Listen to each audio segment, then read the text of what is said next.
কপালে যতটুকু অংশ ঢেকে আছে ততটুকু তো পর্দা হচ্ছে, তাই না? আমার মনে হয় পুরো মুখ জুড়ে টিপ পরা উচিত, হুজুরদের আরো সাপোর্ট করা উচিত যে বেশি বেশি টিপ পরেন, এইটুকু তো পর্দা হচ্ছে, যারা একেবারে পর্দা করছে না তাদের জন্য।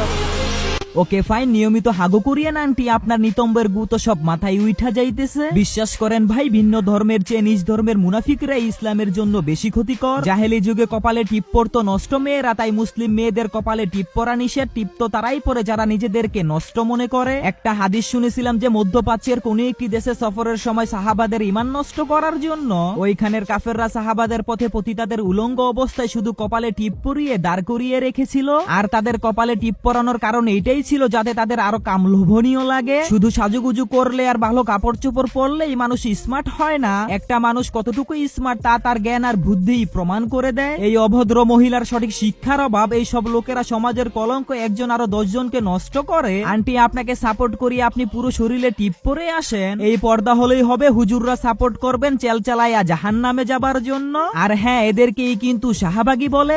ধন্যবাদ।